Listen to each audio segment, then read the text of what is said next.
N همینجا بود که شما میگید، این عکس این چیزا هم هست، اون اتاقا نبود، همینجا نشسته بود. مرحوم حضرت آیت الله عظما خمینی بودن، آیت الله عظما آقای شریعت مدار بودن، آیت الله عظما آقای نجفی بودن و مرحوم آقا. نشست کا موضوع کیا تھا؟ اوضاع مملکت که دیگه شده بود دیگه، اتفاقاتی که ظاہر میں امام خمینی اور آیت اللہ شریعت مداری کے درمیان اختلافات کا رائے حل تلاش کرنا مقصود تھا. بهتر از مبلدی شه. خیلی خوب باشه. سلام علیکم.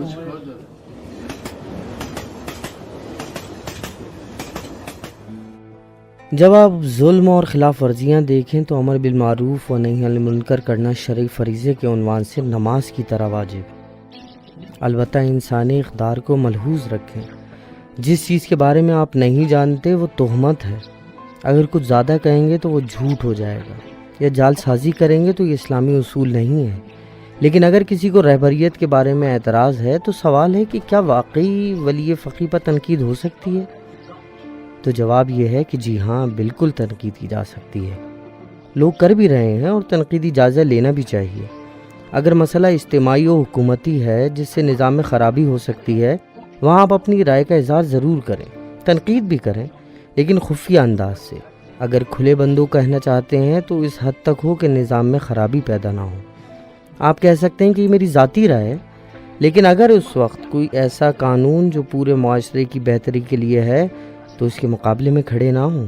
ہماری یہ ایک مشکل ہے کہ منطقی سوال، منطقی و اخلاقی تنقید نہیں کی جاتی. منطقی رویوں کو پروان چڑھانا چاہیے. یہی جو لوگ کہتے ہیں کہ فکری آزادی ہونی چاہیے لیکن اخلاقی حدود کے اندر رہتے ہوئے، یہی چیز تنقید کے لیے بہترین طریقہ ہے.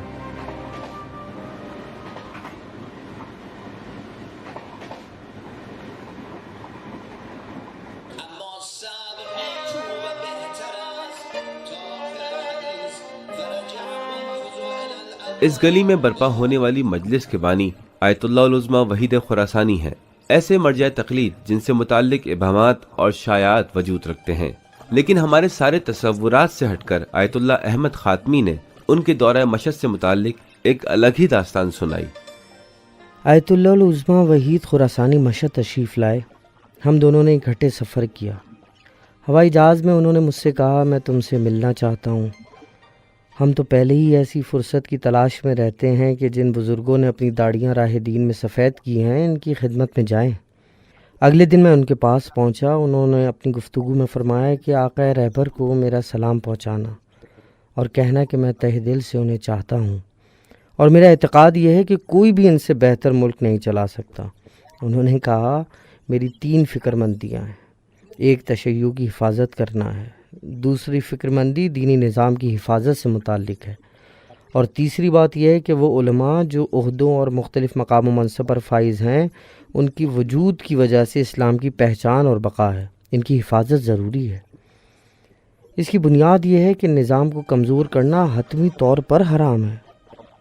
ان کے بیٹے نے کچھ مہینے پہلے مجھ سے کہا کہ اس بات کو ہر جگہ عام کر دیں کہ آقا وحید نظام اسلامی میں خرابی اور کمزوری پیدا کرنے کو حتمی طور پر حرام قرار دیتے ہیں.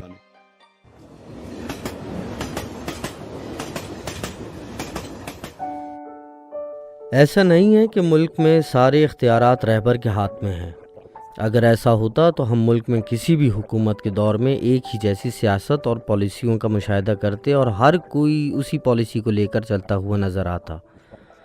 اس صورت میں ہم ملک میں موجود مختلف نظریات اور آراء کو نہ دیکھتے. ہر صدر نے اپنی ترجیحات پر عمل کیا ہے. مثال کے طور پر تعمیراتی دور میں کچھ خاص قسم کی معاشی پالیسیاں تھیں، پھر اصلاحات کے دور میں یہ پالیسیاں بدل گئیں. پھر 9ویں اور 10ویں حکومت میں ہم نے مختلف انداز میں پالیسیاں دیکھیں، اور آج کی حکومت بھی کئی شعبوں میں اپنی پالیسیاں چلا رہی ہے جو کہ پہلے والی حکومتوں سے مختلف ہیں. اس نظام میں مختلف ادارے ولی فقیہ کے ماتحت کام کرتے ہیں. البتہ یہ ماتحت کام کرنے کی تشریح ہونی چاہیے.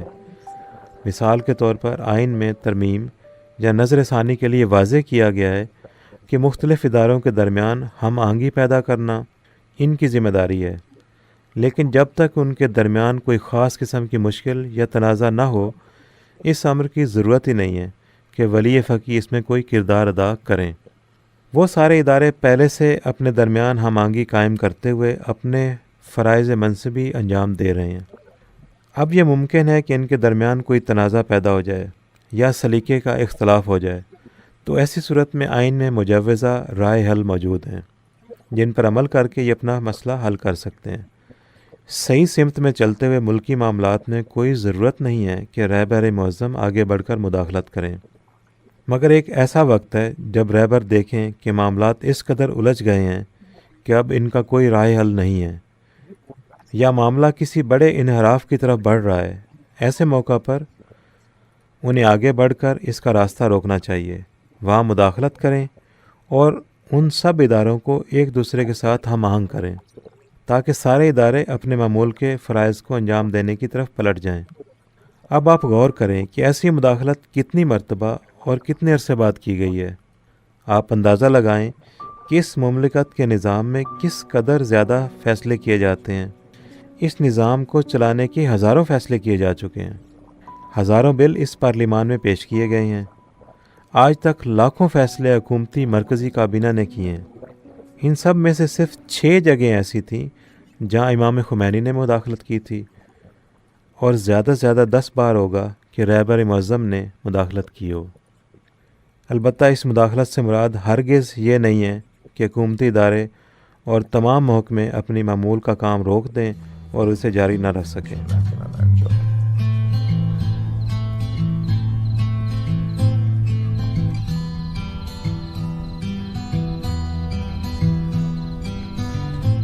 سالوں پہلے آیت اللہ جوادی عاملی حضرت امام خمینی کے شاگرد رہ چکے ہیں۔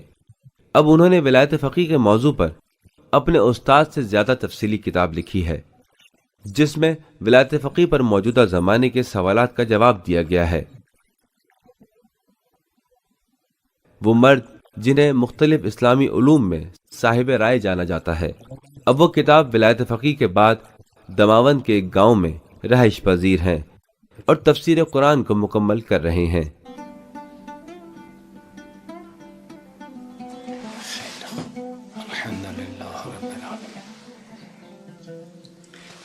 شما مشکور۔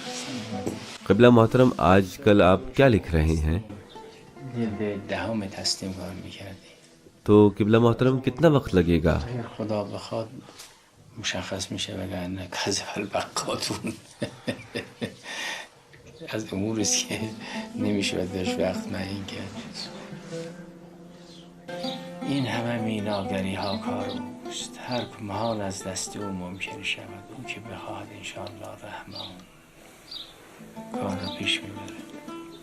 تازه همه اینا که نوشته میشه باز تفسیرهای فراوانی در راه هست، هر از چند سالی دی زیادی پیدا میشن تفسیر می‌نویسن، تمام شدنی نیست.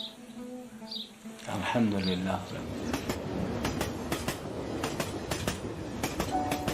اس بات کو مد نظر رکھتے ہوئے کہ ولی فقیہ معصوم نہیں ہے، کیوں سارے امام معصوم والے اختیار اس کے پاس ہیں؟ اس مسئلہ میں کچھ زیادہ غور کرنا چاہیے۔ حضرت امام خمینی بھی اپنی کتاب ولایت فقیہ میں اس بات پر تاکید کرتے ہیں، فرماتے ہیں کہ پیغمبر صلی اللہ علیہ وآلہ وسلم اور ائمہ معصومین علیہم السلام کی اپنی ایک خاص الہی حیثیت ہے، ہمارے مد نظر وہ حیثیت نہیں ہے۔ جب ہم کہتے ہیں کہ ان کے اختیارات، اس سے مراد حکومتی اختیارات ہیں۔ یہ ایسے اختیارات ہیں کہ ہر حکومت کو اس کی ضرورت ہے، چاہے کوئی بھی حکومت ہو۔ آپ ملاحظہ کریں کہ دنیا میں مختلف ممالک کے صدور کے پاس جو اختیارات ہیں ان کا موازنہ کریں۔ آپ اسلامی جمہوریہ ایران کے آئین کو امریکہ، جرمنی، فرانس یا برطانیہ کہ جس میں آئین نہیں ہے لیکن ان کے عمومی قوانین میں کچھ اختیارات کا ذکر موجود ہے، آپ جب اسلامی جمہوریہ ایران میں ولی فقیہ اور ان حکومتوں میں سربراہان کے اختیارات کا موازنہ کریں گے تو آپ دیکھیں گے کہ ان لوگوں کے اختیارات ولی فقیہ کے اختیارات سے کہیں زیادہ ہیں۔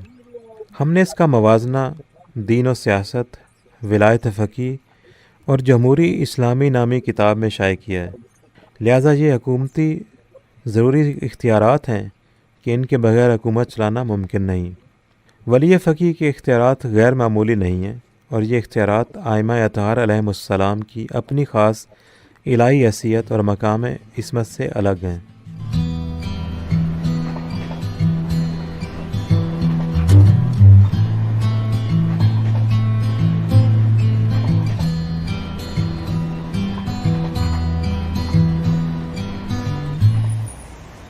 اونچے چنار کے درختوں اور بلند و بالا چوٹیوں کے درمیان ایک شہید کی گلی میں ایک ایسے مرجع تقلید کا گھر ہے جو ولایت فقیہ کو رکاوٹ تصور کرتا ہے، یعنی کسی بھی آمرانہ نظام کے لیے رکاوٹ۔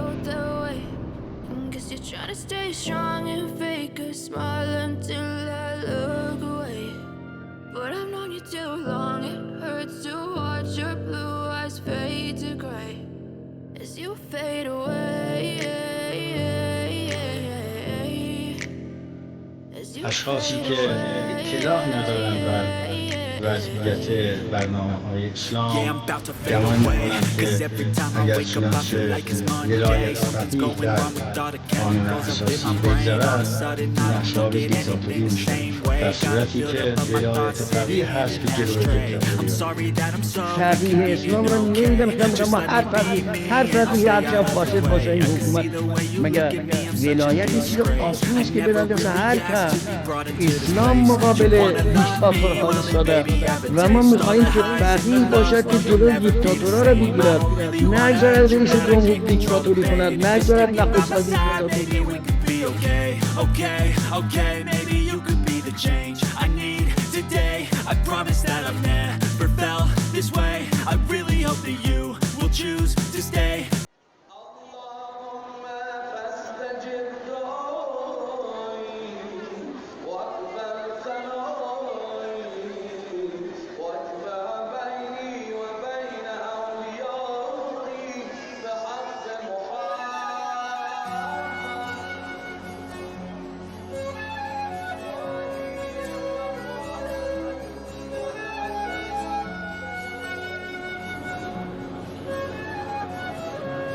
ہر سفر کا ایک اختتام ہوتا ہے اور ہمارے سفر کا اختتام یہاں ہے۔ یہاں آپ جتنی بھی پکاریں اور دعائیں سنتے ہیں، ان کے درمیان آپ امام رضا علیہ السلام سے یہ دعا بھی کر سکتے ہیں کہ ہماری مدد فرمائیں کہ ہم اپنے ضمیروں کی زمین سے گندگی اور آلودگی کو دور کر سکیں۔ امام رضا علیہ السلام سے درخواست کی جا سکتی ہے کہ صدیوں بعد لوگوں نے ولایت فقیہ کے ہمراہ ایک اسلامی حکومت کو اسلامی عقائد کے مطابق بنایا ہے یا بنانے کی کوشش کی ہے، اس پر ایک نگاہ رکھیے تاکہ اس راستے پر جو اس کے نشانات سے پر ہے آگے بڑھتی رہے۔